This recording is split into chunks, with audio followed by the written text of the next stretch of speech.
Once upon a time, I can't thought that I have a dog who was named Rover. He is the greatest dog someone could have ever had ever. But the last time I took Rover to the park, he got out of the gate and ran into the street. I called him and called him, but he was too excited chasing a squirrel and didn't listen to me. An SUV parked across the way pulled out, and I panicked. I called to Roger, but she was still too busy chasing the squirrel to notice me. I waved at the SUV driver, but it was too late. They just started driving and didn't see me in time and drove on. I closed my eyes, yelling, "Rover, no!" When the car was gone, Roger was on the other side, jumping at the squirrel on the tree. He was fine. The squirrel disappeared into the tree, and I called Roger again. This time, he came to me. I pet him on the head, saying, "You scared me." He licked my face. I got him in the car, and we went home. All right. Looks like this baby is ready to publish. Wait. What do you mean people are saying it's written poorly?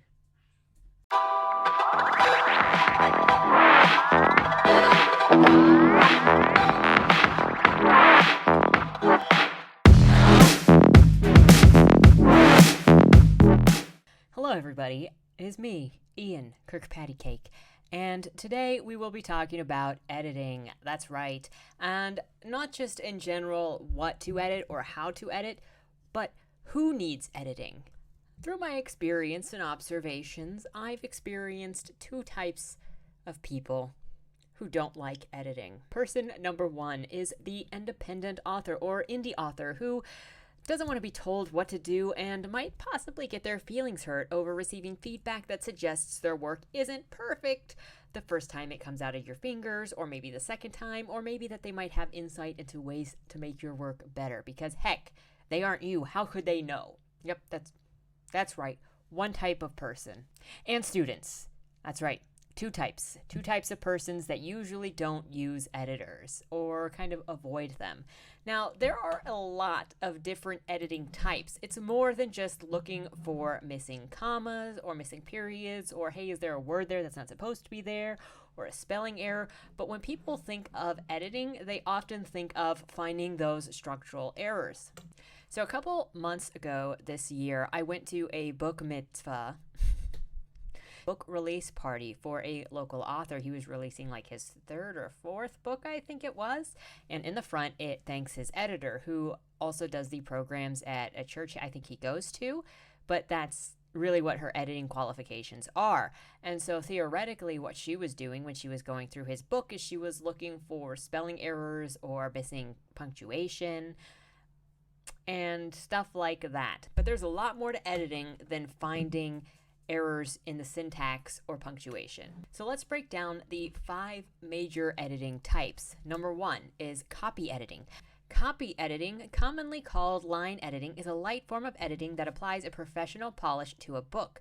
The editor reviews your work, fixing any mechanical errors in spelling, grammar, and punctuation. Copy editing is the least expensive version of editing. Some professionals divide copy editing and line editing into 2 separate edits. Copy editing being the lighter, grammar-only edit, and line editing being the more intense look at each sentence's meaning. Always clarify with your editor what is included in his or her copy edits. Number 2 is the line editing. As I just mentioned, line editing is often used interchangeably with the term copy editing, though they're not always the same. When it is distinguished from copy editing, it refers to a unique edit that falls between copy editing and developmental editing in intensity. In line editing, the editor looks at your book line by line and analyzes each sentence. The editor considers word choice and the power and meaning behind your sentences. The editor considers syntax and whether a sentence needs to be trimmed or tightened. Line editing helps make your prose ring. Then you have mechanical editing. Mechanical editing refers to the application of a particular style, such as Chicago Manual of Style or the Associated Press style. The editor looks at punctuation, capitalization, spelling, abbreviations, and any other style rules. Mechanical editing is sometimes also included in copy editing. Number 4 is substantive editing. Substantive editing considers a work's organization and presentation. It involves tightening and clarifying at a chapter, scene, paragraph, and sentence level. Unlike developmental editing, which covers the big picture issues and deep level reconstruction, substantive editing deals with the actual prose. Substantive editing is sometimes referred to as line editing and can also be confused with developmental editing. Substantive editing is sometimes referred to as line editing and can also be confused with developmental editing. And then number 5 is developmental editing. The developmental editor looks deeply at the organization and strength of the book. Think big picture. The editor considers everything from pacing to character point of view, tense plot, subplots, and dialogue. Weak lines are exposed in questions. The editor scrutinizes order, flow, and consistency. He asks questions such as, is this the right number of chapters? Are the chapters and paragraphs in the right order? Are there any places in the book where the pacing lags? Is there any hole in the information or story presented? Are the characters likable? Developmental editing also considers all the aspects of a manuscript that make the book readable and enjoyable. Because of the extensive nature of this type of editing, it is intensive and costly. So as you can see, there's a lot more to editing than just finding grammatical mistakes. And before you put a book out on the market, you want to make sure that you've crafted the best possible story that you can. This includes doing different types of editing. This includes developmental editing to make sure your plot is good, your information connects, your characters read well, your dialogue reads well, all of that stuff. Now, some of the worst news that I've seen floating around social media for a while now, and Twitter in particularly, is that indie authors don't have to have any sort of editor or editing. That's why they've chosen to go indie. They don't like people telling them what to do. They want full control. I've seen people go so far into this revolt against professionalism that they have tried to throw in other kinds of isms. Oh my goodness, you're a classist or an elitist if you expect a book to be edited before you purchase it. You're some kind of exclusionary. You're basically a bad person because not everyone can afford an editor. Ugh. Technically, friend, you don't have to hire an editor. There are a number of ways that you can go about getting a second or third pair of eyes on your book, and that's really what editing comes down to. Even if you're not looking for deep edits, developmental edits, someone to catch phrases that could be written into something way more flowery that will have people quoting you for 500 years from now, you should at least look for someone willing to read over your novel and catch anything that sounds awkward that you might have missed while you were editing your novel. It can be dialogue, it can be characters that their motivations don't really make sense, it can be missing information, it can be kind of the jerky starts in new sentences or new chapters, because I'm running into it a lot when I'm reading drafts, is I think a lot of authors write very bare bones their first draft and maybe even in their second draft, and so you get the sentence or the chapter starting, and there's not a lot of time to create the setting to let me know where I am or who is around me. It kind of just jumps in. And so then the chapter ends really quick and it jumps into a new chapter, and I'm very confused by the constant quick changing of the chapters without ever really knowing where I am. I don't get a feel for the place. I don't get a feel for the characters because it's so quick. And this often comes about because the author can see everything so clearly in their mind that it just immediately they look at the page and they can imagine all of it. But what is known to the author is not known to the reader. And so when a reader who is not familiar with the characters and not familiar with the work and not familiar with the world, when they pick that book up, they're very confused because there's information in your head that didn't quite make it to the page. And this is where multiple eyes on your book can really help, at least to go, hey, I'm confused. Hey, this is going too fast. This needs to slow down a little bit. What's this information? Why is this character saying this? Because this conversation doesn't make any sense, because you have the background that every reader does not have. Now, I'm going to get into a couple different ways that you can find an editor or a couple pairs of eyes to put on your stories, but let me get to the benefit and why it's absolutely necessary that you have multiple people look at your work before you put it on the marketplace, because before you put it on the marketplace. Number one, we can't catch our own mistakes, not all of them, no matter how hard we try. It happens to all of us. We've been looking at our manuscripts for so long. We've moved things, moved them back, changed narrative voices, changed perspective, changed tenses from past to present to past again. And we have our own weird idiosyncrasies in which we all talk, like weird dialects, weird thought patterns, weird commas in weird places. There are so many little things that it's easy to overlook, and we also get used to the sound of our own voice. Our eyes and minds correct missed words or awkward phrases that might make sense to us, but don't make sense to someone who doesn't live with the same voice in their head. I've seen it in my own manuscripts where I've gone over them, and then I've had somebody else go over them, made changes, and then I've gone over them again, and I listened to them even, and then I still find something else in there that should have been corrected, but somehow there's a straggler. There's always at least like 5 stragglers, no matter how many times you go over the book. Something that's kind of a big deal. We get so used to our own work, and we all spend so much time in these stories that it's just hard to track if we've actually erased those 4 pages we decided we didn't need anymore because we changed something earlier on, or we missed where we repeated information because we added them back a few weeks or months after the fact, or we just miss a couple of small spelling errors because our eyes got sick of looking at these freaking dang pages again and again and again and again and again and again and again and again. Benefit number 2, because I kind of forgot what our list was for. New eyes will bring helpful perspective. Even someone who isn't necessarily a technical editor can offer insight into the readability of the story, even if they're completely off base with what you were trying to do, or their suggestions really don't make any sense with what you were trying to do. I've had authors tell me that it was their first time giving feedback, and because they were authors themselves, they had some understanding of the craft. I've had authors tell me that they don't feel right giving critique, that it's the first time that they've ever given feedback on a story, and because they are authors themselves, they had some understanding of the craft, what sounded good, and brought different perspectives to how... I've had some authors tell me that it was their first time giving feedback, and they were very not sure about giving feedback because they didn't know if they were qualified. Yet, because they were authors themselves, they had some understanding of the craft, what sounded good, and that brought different perspectives to how to write a scene or description that I just couldn't think of because of my natural inclinations.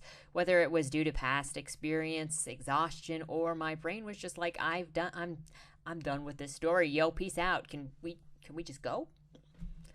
That's not to say that every bit of feedback you will ever get is going to be helpful or is going to end up in your story. In fact, most of it you're probably going to discard. You're probably, if you're in a kind of critique group, or if you have a group of people, you will likely get a lot of feedback and find a couple that you think is helpful. The good thing about having those eyes, though, is you get to see how your story reads. You get to see if the narrative that you're trying to get across or the idea that you're trying to get across is actually making it, even if somebody doesn't like what it is you're doing. Hopefully you can find good authors or good feedback people who will see what you're trying to do or try to understand what you're doing, as opposed to trying to have you write what they would have written it as. Does that make sense? And the more feedback you receive and sift through, the better you'll get at recognizing what's helpful for you and what's not, and then just seeing what a general response is. It'll also help later on down the line when you're getting reviews that are not so peachy, because you'll have received, some critical responses before. Number 3, to the benefits of editing. It's necessary. You're building a consumer product.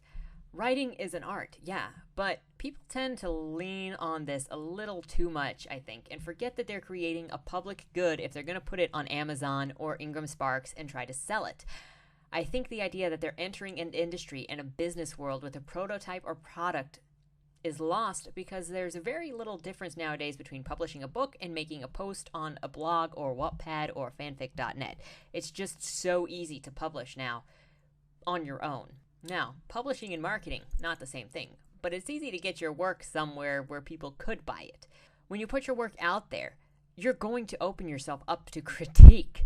For some reason, there's this weird idea that authors shouldn't write bad reviews or shouldn't critique stories that are made public, and yet every other art form is up for critique. There are literal movie reviewers that will bomb movies en masse.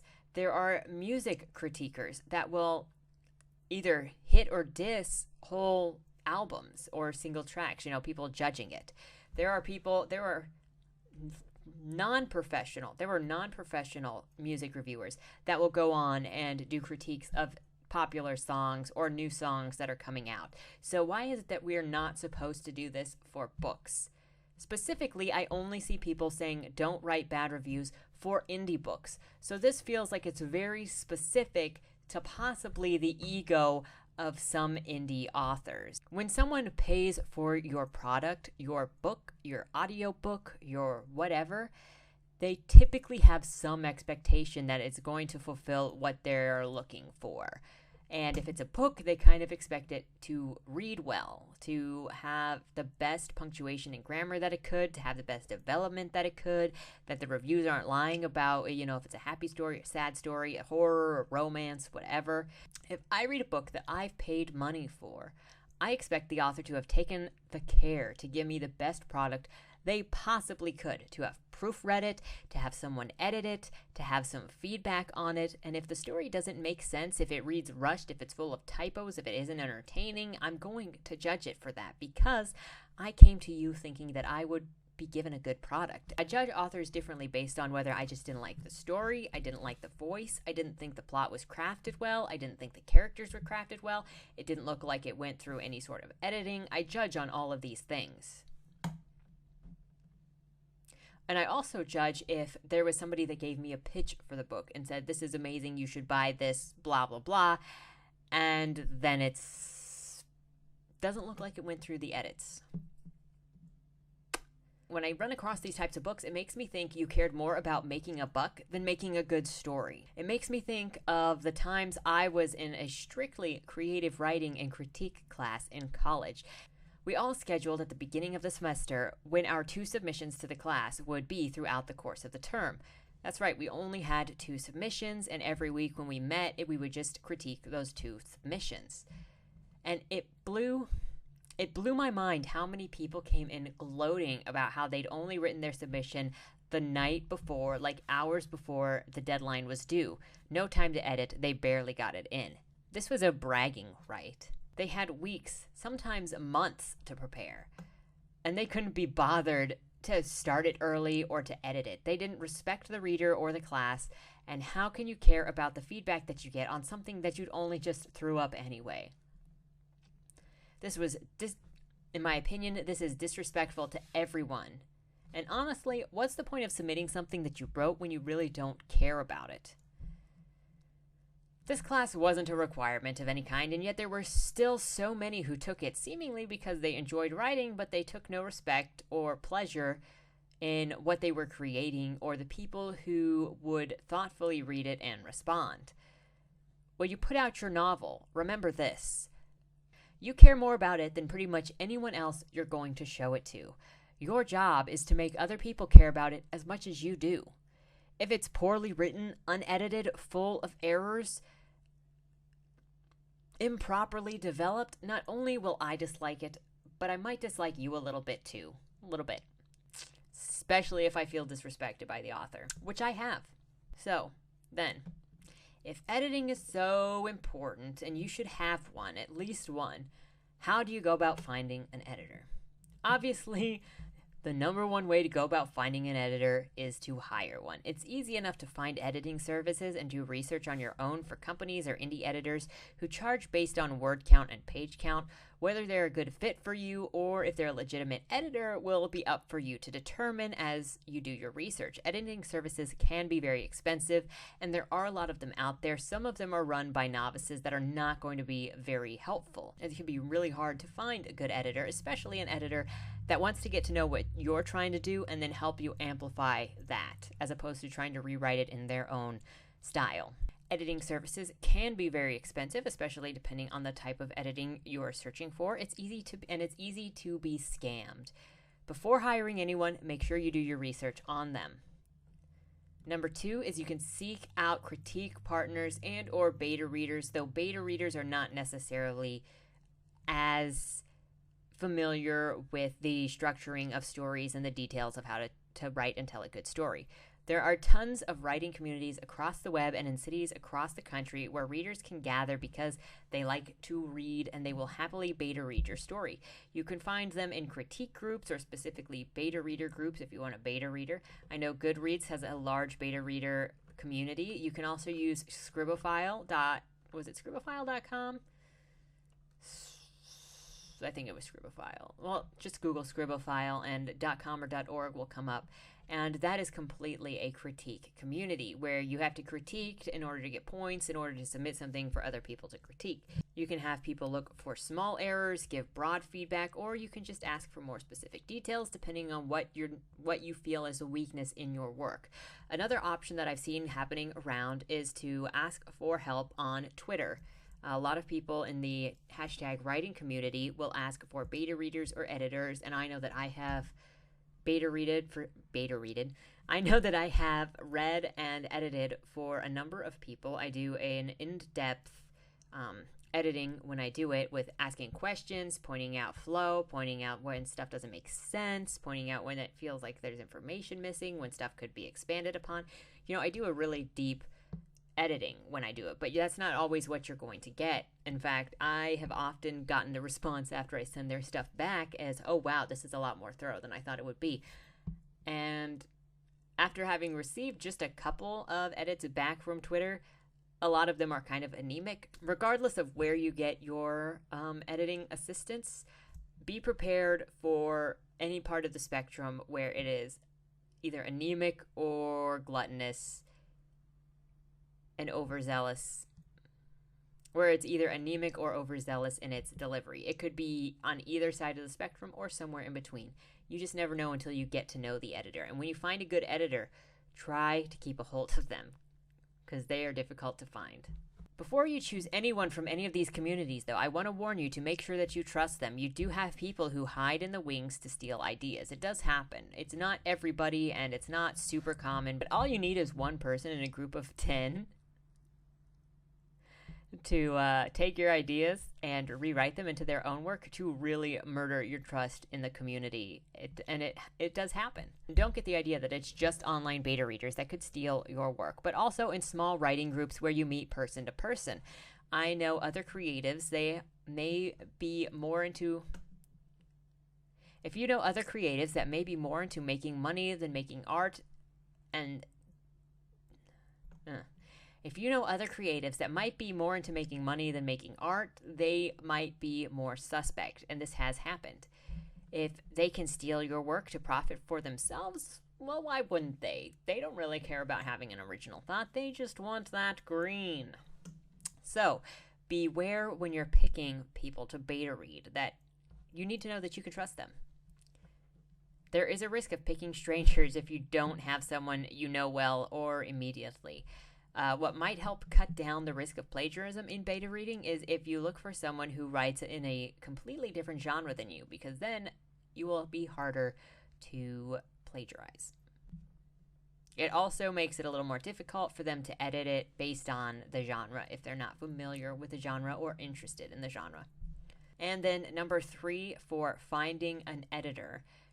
You can put out calls that you're looking for beta readers or editors. You can mention it if you have a budget or no budget on a bunch of websites or at maybe your local university in the English department. There are people out there who are just happy to help. Personally, like I said, I love reading stories of other people and seeing other people's perspectives and creativity and helping them bring out the stories that they have to tell that I couldn't possibly tell in a million years. I have a certain perspective and I'm stuck with it. I know finding a good critique partner is hard.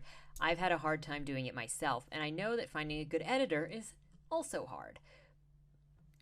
In Dan Simmons' book, The Carrion Comfort, there's a preface in the front where he talks about getting that book published. And when he originally sold it, it went to a small indie publishing place. And that place went under before they were able to publish it. So another publishing company purchased the rights that company had for the books that were not yet published. And his book was assigned to an editor who wasn't necessarily interested in it. And that whole time that he was interacting with the editor, she was telling him to cut and cut and cut because she just didn't like the story, until eventually her letters just said, start over.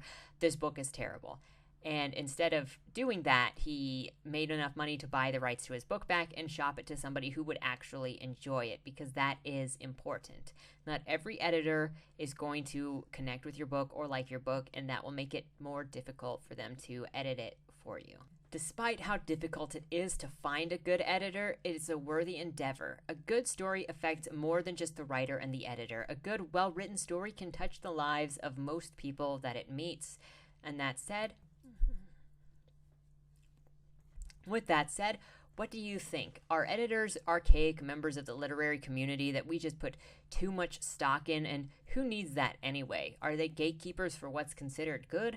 Are they unnecessary for certain authors, especially indie authors? And if you're a reader, how do you feel when you read a novel that's filled with mistakes, or doesn't look like it's been edited very well, or looks like it could have spent a little more time in creativity land? Let me know what you think in the comments down below, and I look forward to seeing you next time. Bye-bye.